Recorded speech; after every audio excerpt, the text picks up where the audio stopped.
kasih karunia dan damai sejahtera dari Allah Bapa kita dan dari Tuhan Yesus Kristus menyertai kamu.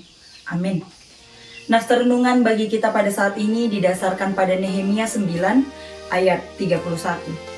Tetapi karena kasih sayangmu yang besar, engkau tidak membinasakan mereka sama sekali dan tidak meninggalkan mereka, karena engkaulah Allah yang pengasih dan penyayang. Demikian firman Tuhan. Saudara-saudari yang terkasih di dalam Tuhan Yesus Kristus, sering sekali pengkhianatan merusak hubungan persaudaraan, merusak hubungan kekeluargaan, pertemanan, mengubah kasih menjadi benci, mengubah yang peduli menjadi tidak peduli, menjadi cuek, dan lain sebagainya. Namun kita pada saat ini kita dapat melihat bahwa ini adalah merupakan pengakuan bangsa Israel atas karya keselamatan yang diberikan Allah kepada mereka. Bangsa Israel adalah bangsa yang terus-menerus ingkar, yang terus-menerus jatuh ke dalam dosa. Namun Allah adalah pemaaf dan murah hati.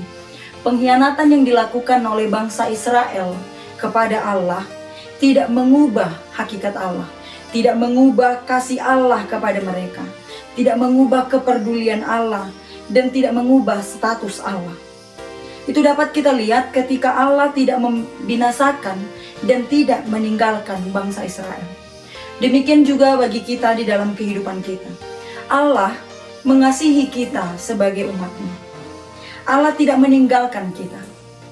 Kadang ketika kita menghadapi pergumulan, kita merasa bahwa Allah meninggalkan kita.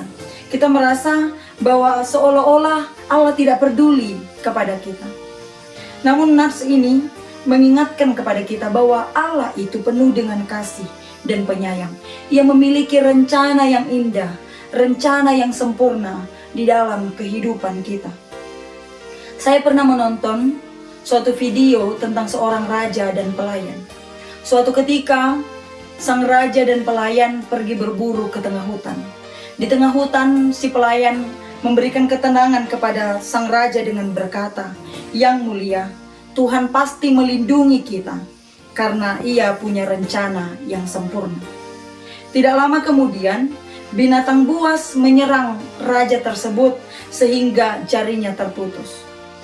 Hal tersebut membuat raja marah dan menyalahkan perkataan si pelayan yang mengatakan bahwa Tuhan melindungi mereka.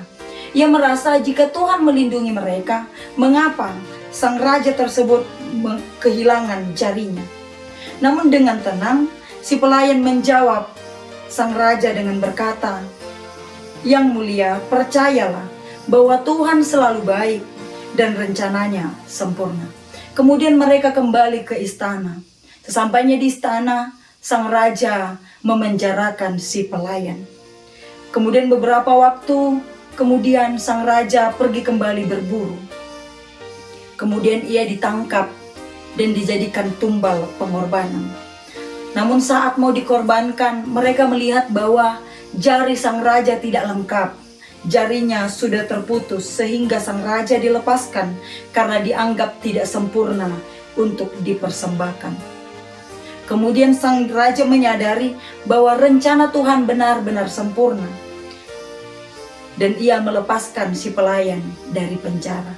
Saudara-saudari yang terkasih di dalam Tuhan Yesus Kristus, dari kisah tersebut kita dapat melihat bahwa Allah penuh dengan kasih, bahwa Allah memiliki rencana yang sempurna di dalam kehidupan kita, bahwa Allah tidak pernah meninggalkan, bahwa Allah selalu peduli bagi kita di dalam kehidupan kita. Oleh karena itu, di dalam kehidupan yang mungkin banyak pergumulan, banyak penderitaan, banyak tekanan, banyak kesusahan, situasi yang berat yang kita hadapi di dalam kehidupan kita, jangan kita pernah berpikir bahwa Tuhan meninggalkan kita. Jangan kita pernah memberontak Tuhan. Jangan kita jatuh ke dalam dosa. Karena sesungguhnya tangan Tuhan tidak kurang panjang untuk menolong kita, untuk menyelamatkan kita di dalam pergumulan yang kita hadapi. Kasih Tuhan pun selalu hadir di dalam kehidupan kita. Tuhan sudah sangat sabar menantikan pertobatan kita. Tuhan hendak memperingatkan kita dan menginginkan kita agar kita kembali kepada Tuhan. Oleh karena itu marilah kita datang kepada Tuhan. Tuhan yang penuh dengan kasih dan penyayang, yang mengorbankan anaknya Tuhan Yesus Kristus untuk keselamatan kita. Marilah kita berseru kepadanya dan memohon kasih setianya yang tidak berkesudahan. Kiranya Tuhan memampukan kita melakukan yang sesuai dengan kehendak Tuhan untuk kemuliaan namanya. Amin. Kita berdoa. Terpuji termulialah Engkau ya Tuhan Allah kami, yang senantiasa mengasihi kami, yang senantiasa menerima kami, menolong kami di dalam setiap pergumulan di dalam kehidupan kami. Ya Tuhan Allah, mampukanlah kami untuk melakukan firman-Mu, untuk mengingat betapa banyak kasih karunia yang kami terima daripada-Mu di dalam kehidupan kami.